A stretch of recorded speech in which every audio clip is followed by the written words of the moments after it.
Iyon no. Muli po, magandang araw, magandang hapon at magandang gabi sa iba't ibang panig ng mundo sa inyong lahat. At syempre, magandang umaga po sa iba't ibang panig din naman ng Pilipinas. Kamusta na po kayo? Very exciting po talaga ha? Ang nangyayari sa politika natin. Iba talaga, ibang-iba pag-involve ang Duterte sa balita. Grabe. Ngayon naman, pag-uusapan natin, etong duwagcom. Maraming nagsasabi, hindi na dapat tawaging tuwadcom yan o quadcom yan. Tawagin ng duwagcom yan. Oo, kasi natakot kay PRRD. Pero ito, breaking news. Pabago-bago ng isip etong duwagcom. Ayan, pag-uusapan natin yan. At pag-uusapan din natin ito si Garma. Oo, meron ikinulong sa Amerika. Nako. Tapos, kakampihan ng administrasyon natin. Ay, sige, pag-usapan natin. Ang tanong, ito ba si Garma itatago ng Quadcom? Duwag din ba to si Garma? Kasi dapat harapin niya si PRRD. At ito pa, isang balita. Ito, isa pang palusot. Mamaya i-discuss natin kung paano magbaliktad. Ito, mas magandang topic ito eh. No? Binabaliktad po kasi ng Quadcom yung issue. Grabe, no? Style talaga nila yan eh. Kaya mamaya pag-usapan natin at bibigyan natin ng argumento na alam natin ay palusot lang at baliktarin talagang itong mga Quadcom. So hindi na po natin pagtatagalin. Siyempre kay Coach Oli, ang balita, ang bida. So diretso po tayo agad sa topic. Pero wag po natin kakalimutan, i-like nyo po agad itong video na ito nang sa ganun mas ikalat pa ni YouTube. At huwag kakalimutan yung mga hindi ko pa po subscribe po ha. Sige na po. Sa mga tunay na makaduterte dyan, subscribe po tayo.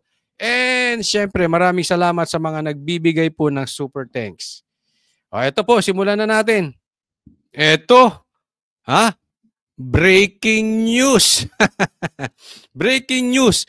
Kanseladong Quad Committee hearing bukas. Muling binawi. Ayan. Maraming salamat sa presidential tracker sa inyong balita. Ito Di syempre, hinamon nila si PRRD. Ito sitwasyon. Hinamon nila tapos si PRRD sabi after November 1 na. Ang ginawa ni PRRD, nag-attend din naman siya sa Senate. Tapos, itong sila Paduano nanggagalaiti. Kala mo, ang laki ng boto. Kala mo, ang laki ng naiambag sa bansang Pilipinas. Etong Quadcom na ito. Etong Duwagcom na ito. Ewan ko, matanong ko kayo ito, serious question.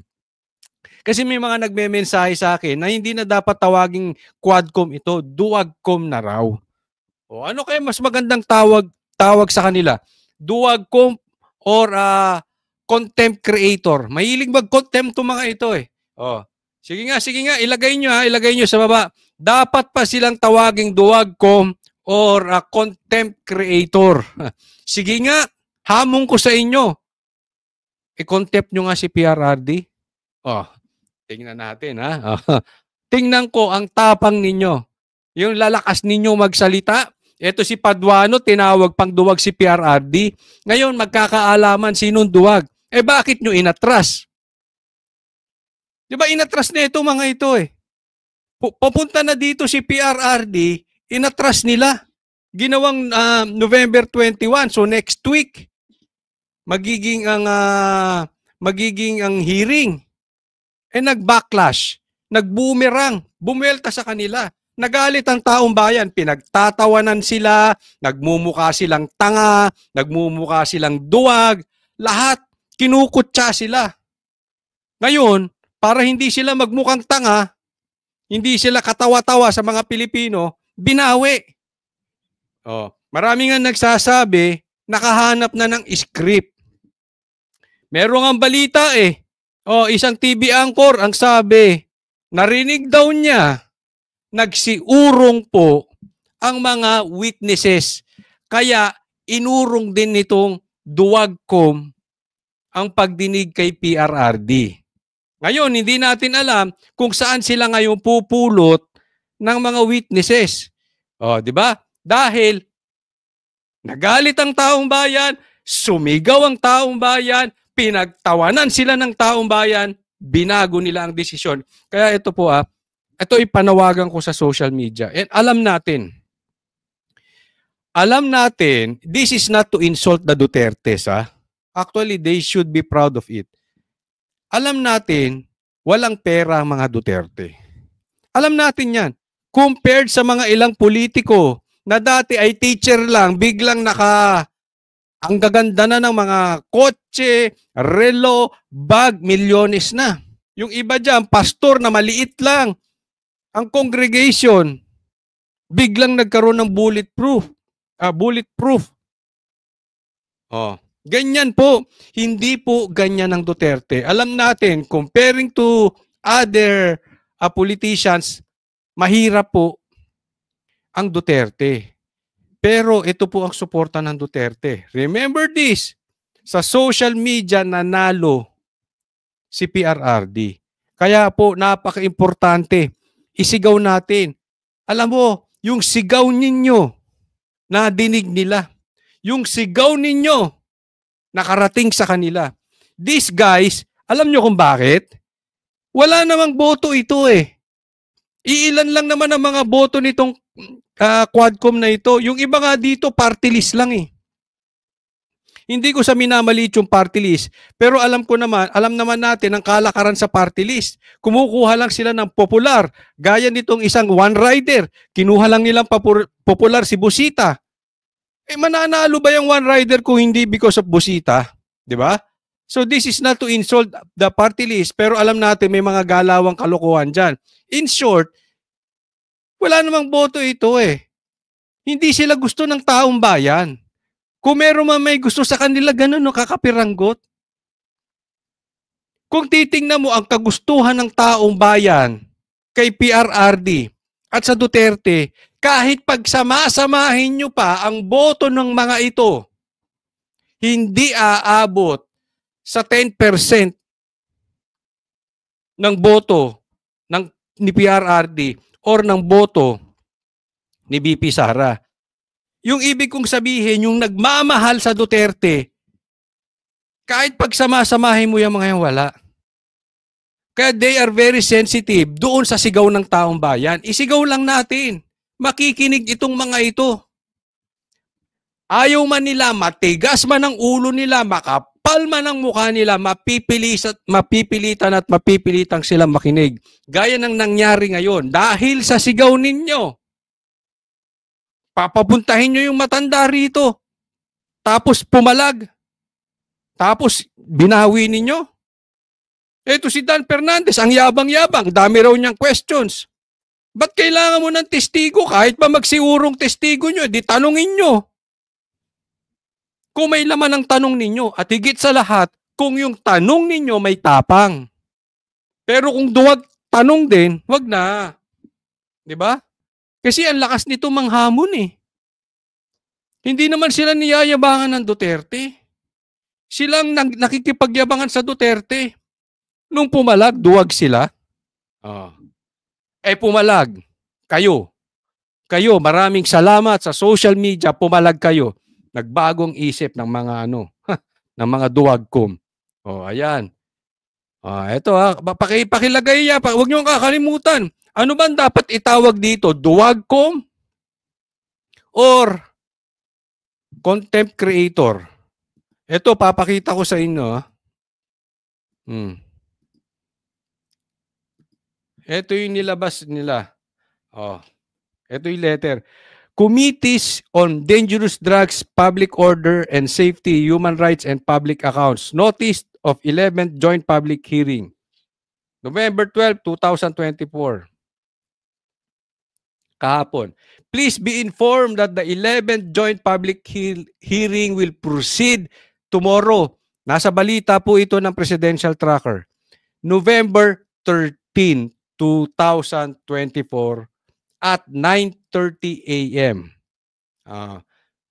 Kindly disregard the earlier notice of cancellation regarding this matter. O yan, dinaduwag kayo. Ha?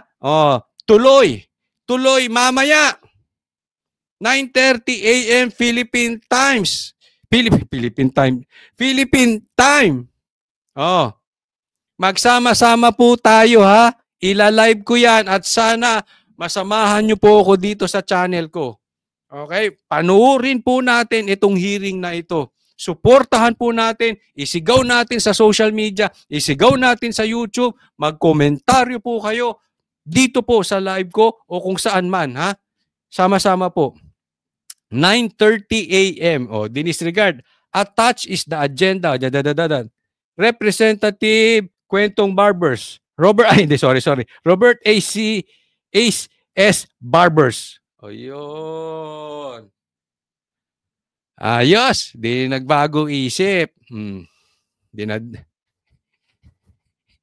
Again, another kaduwagan. Totoo yan. Di ba? Naduwag sila kay PRRD. Ngayon, sumigaw ang taong bayan, naduwag sila ulit. Mamaya, sigawan kayo ni Tambaluslos, ihinto nyo yung hearing na yan, na maduduwag na naman kayo. Alam mo kasi yung mga walang sarili. Pag natakot, wala. Walang desisyon. Mamaya, pinahinto ni Marcos yan, di tirit na naman kayo dyan. Ito pakinggan natin. Ito importante Importanteng madiscuss natin ito.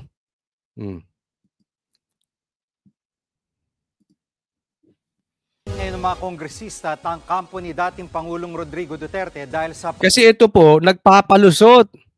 Etong Quadcom, nagpapalusot. Kasalanan pa raw ni PRRD. Tingnan nyo sasagutin natin. Urong ng pagdinig ng Quadcom.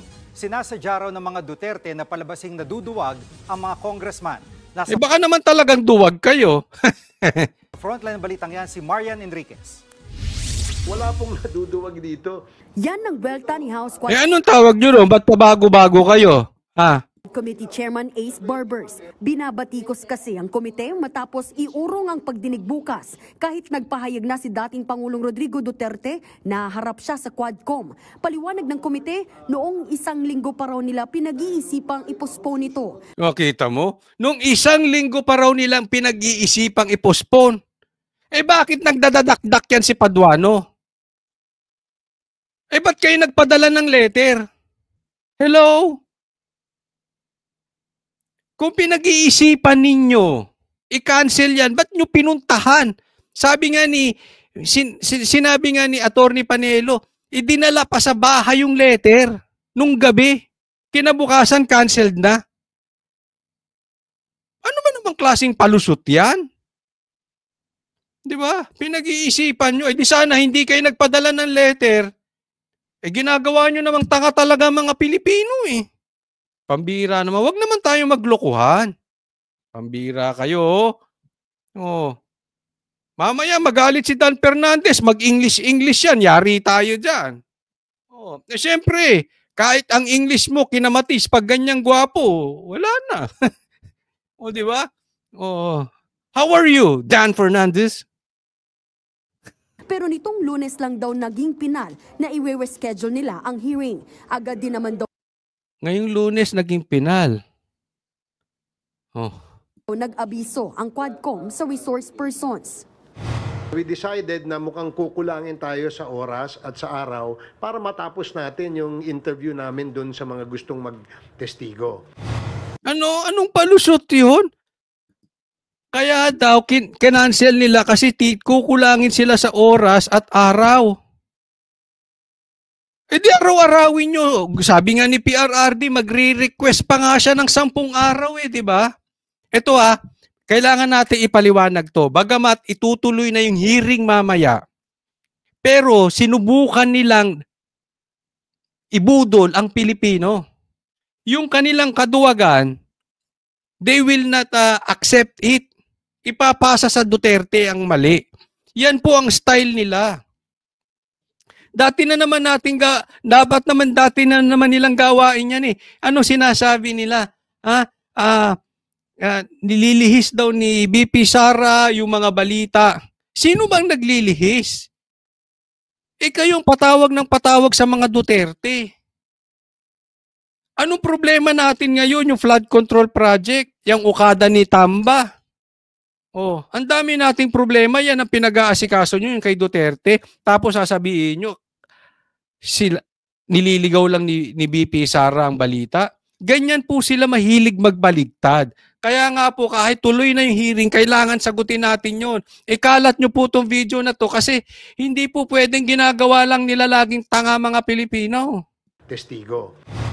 Sa kabila ng sinabi ng kampo ni Duterte na dadalo ang dating Pangulo sa pagdinig, wala pa rin daw silang natatanggap na kumpirmasyon dito. Sa social media lang daw ito lumabas. Sa tingin tuloy ni Quadcom Co-Chairperson Dan Fernandez, sinadya ni na Duterte na ngayon lang i-anunsyong dadalo sila sa pagdinig para pagmukaing natatakot ang mga kongresista sa dating Pangulo. Yun yung nila, yung style di ba?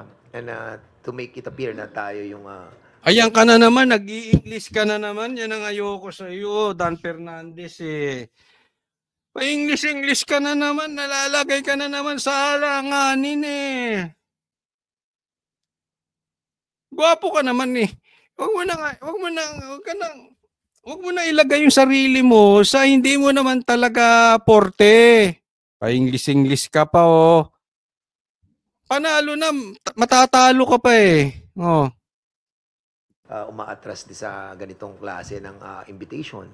Whereas we've been inviting him for so many hearings already. Sagot naman ni dating presidential spokesperson Salvador Panelo, bakit papupunta rito sa Maynila mula Davao si Duterte kung wala talaga siyang planong dumalo sa pagdinig? At siya gagastos ng pamasahe rito, ng mga secure niya, staff niya, gagastos siya na malaki, tapos yung standby pa rito na matagal. Dagdag pa ni Panelo, nagdesisyong dumalo si Duterte sa pagdinig matapos sabihin ng mga kongresista na naduduwag si Digong sa Quadcom. Yun ang sinasabi natin Plano nyo na palang i-postpone tinatawag nyo pang duwag. Di bumelta sa inyo, Paduano. Kayo nagmukhang duwag. Ngayong iniurong sa November 21 ang hearing, hindi na raw sigurado kung makadadalo pa si Duterte. Hindi pa siya humaharap sa anumang pagdinig ng Quadcom. Una, sinabi ng kanyang kampo na masama ang pakiramdam niya habang noong nakaraang linggo, duda raw sila sa integridad ng Quadcom. Sa isa namang text message, sinabi ni Panelo na pupunta sila ni Duterte sa batasang pambansa ngayon. Hindi, ito wala na to kasi tuloy naman na daw Miyerkules, alas 10 ng umaga para kumprontahin ang Quadcom members. Hihilingin din daw ni Duterte na mag-schedule. Ito maganda. Hihilingin ni Duterte. Baka na naman magpapalusot na naman kayo, matatakot na naman kayo, maduduwag na naman kayo. Tapos isisisi nyo sa Duterte. He will ask them to schedule a marathon hearing of 10 days. 10 days, tapusin na natin to. 'Di ba? Alam mo yan ang maganda Tapusin na natin to once and for all. Wag na yung gagawin natin ngayon, tapos pagka meron na namang bulilyaso si Bongbong, papatawag nyo na naman ng Duterte, tapos kung kailan kayo papatawag nyo na naman. Hindi, tapusin nyo na yan. Tapos, pag wala kayo na-resolve, manahimik na kayo Manahimik. Huwag nyong gamitin ang Duterte para kayo sumikat. Pwede ba? Kung sisimulan ninyo, tapusin ninyo. Huwag yung hanggang 2028 gusto nyo yan ang pinag-uusapan. Kasi yan ang style nila Yan ang gagawin talaga nila hanggang 2028. Kasi yan nga ang plano daw. Sabi nga ni BP Sara, maging Prime Minister yan si Martin. So, nila yan? Pipigain nila ng pipigain yan. Siguro once a month, once a week, ibabalik-balik nila yung balita. Meron silang ganyan, meron silang ganyan, meron silang ganyan. Hara umabot doon. Wag na nating pahabain. Tapusin, 10 days. Ang tanong, Quadcom, duwag ba kayo? Duwag nga ba kayo, Quadcom? Baka mamaya tatakot na naman kayo tas isisisi nyo na naman kay PRRD. Schedule ng marathon hearing o tuloy-tuloy na pagdinig ng 10 araw. Nagbabalita mula. Ito, balikan natin to sinabi ni Dan Fernandez. Kung 1 linggo pa raw nila pinag-iisipang hindi yan. source persons. We decided na testigo. Pirmasyon dito sa social co-chairperson Dan Fernandez, sinadya ni na Duterte na ngayon lang i-anunsyong dadalo sila sa pagdinig para pagmukaing natatakot ang mga kongresista sa dating Pangulo. Yun yung ano nila, yung style di ba? And to make it appear na tayo yung umaatras sa ganitong klase ng invitation. Whereas we've been inviting him for so many hearings already. Sagot Yan naman yan ang punto ni Dan Fernandez ha. Itong punto niya, tagal na naman daw siya ini-invite. O pinapasama lang sila ni PRRD na kunwari sila ang duwag kasi biglang alam nyo, alam ko tapos na ito kasi matutuloy na yung pagdinig Pero still, again, we need to discuss this kasi nagpalusot itong mga ito. Ganito po itong Quadcom na ito, mga palusot. Kasi hindi nila dapat binaligtad. They tried. Sinubukan nilang baligtarin ang sitwasyon. Kasi kung talagang kayo, hinahamon nyo si PRRD at gusto nyo talaga siyang maimbitahan, kay may witness kayo, kay wala kayong witness, kung talaga meron kayong hawak na ebidensya, pag oo ni PRRD, hindi papasok, not even once, hindi papasok sa isip ninyo na i-cancel. Kung talagang matatapang kayo, kung talagang may laman ng utak ninyo, nung pumayag si PRRD, kung talagang bukal sa loob ninyo yung paghahamon kay PRRD, yung totoo nyo yung pinapakita ninyo. Nung pumayag si PRRD, dapat nagdidiwang kayo. Dapat grinab nyo agad yung opportunity. Yes, sige, tuloy. Kahit ano pa yan. Kay meron dyan, kay wala. Akong bahala. Yung 20,000 na tanong ko, itatanong ko. Dapat ganun ang reaksyon. Hindi anong ginawa ninyo. Naduwag kayo, kinancel ninyo. Di ba sinasabi nyo, kasi talagang plano nyo cancelin na, hindi yun. Hindi yun. Hindi yan ang reaksyon ng talagang hinahamon si PRRD. Hindi yan ang reaksyon. Hindi ganyan dapat yung bunganga ni Paduano na sinabi niyang duwag to si PRRD. Nung pumalag sana, dapat excited siya. Nakukuha nyo? Hindi yun. Hindi, cancel. Hindi. Dapat lahat kayo, yes! Pumayag, yari ka ngayon. Kung hindi kayo duwag. Hindi ganyan naging reaction nyo Nagbabluff kayo. Nung pumalag si PRRD, kumurap kayo. Kita nyo? Booking kayo Binago nyo lang nung nag-backlash. Nabakla kayo dahil bumuelta sa inyo. Nagalit ang taong bayan. Kaya nga wala kayong desisyon Ang desisyon ninyo depende sa takot ninyo. Yun po yun. Huwag na tayong maglokohan. Hindi yan ang reaksyon ng isang talagang hinahamon at gusto talaga makapunta si PRRD. Yung gusto nyo makapunta si PRRD at yung reaction niya is completely opposite. Tapos dadaanin nyo sa pulusot. Tapos sama-sama na naman kayo nakaupo dyan. Diba? Hindi nyo ba kaya mag-isa? Hello? Hindi, nagtatanong lang. Hindi nyo ba kaya mag-isa? Si PRRD kaya Si VP Sara nga mag-isa Hindi nyo ba kaya mag-isa? Magsalita mag-isa?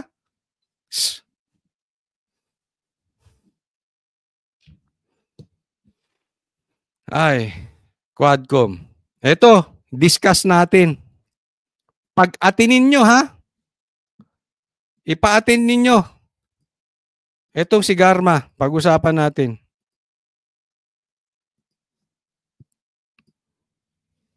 Ang ipa-deport ng Amerika pabalik sa bansa ang retiradong pulis na si Royina Garma na naglaglag kay dating Pangulong Rodrigo Duterte. Umalis siya ng bansa pero dinampot din agad. Nasa frontline ng balitang yan. Hindi ba kayo nakakahiya, Quadcom? Yung witness nyo, dinampot sa Amerika. Ito bang babaeng to dapat nating pagkatiwalaan? Kansilado visa, pumunta pa rin ng Amerika. Pati anak niya, kansilado visa. Pumunta pa ng Amerika, di dalawa kayo nakulong.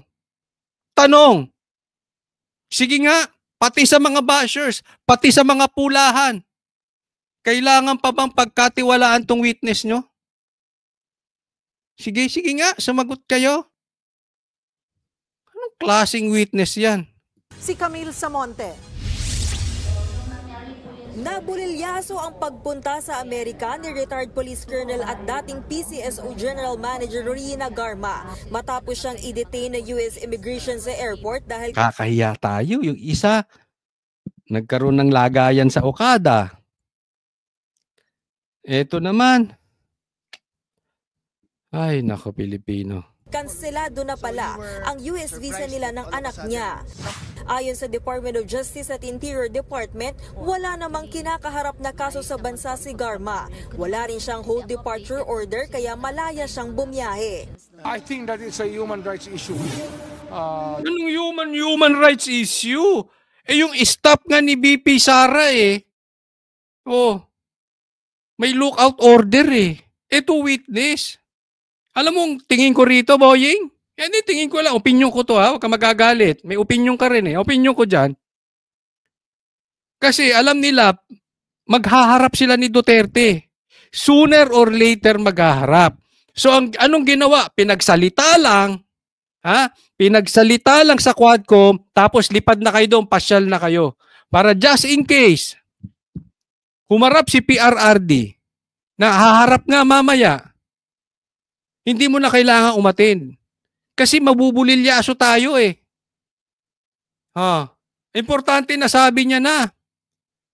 Baka kung ano pa masabi niyang Grijaldo na yan, mahuli ni PRRD, matalino pa man din yun, matapang, mabisto. Ito kay Grijaldo, kay Garma na parang ginawa din kay Grijaldo.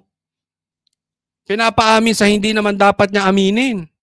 Nakikita niyo yung ano? Nakita niyo yung sitwasyon? Ganun yun.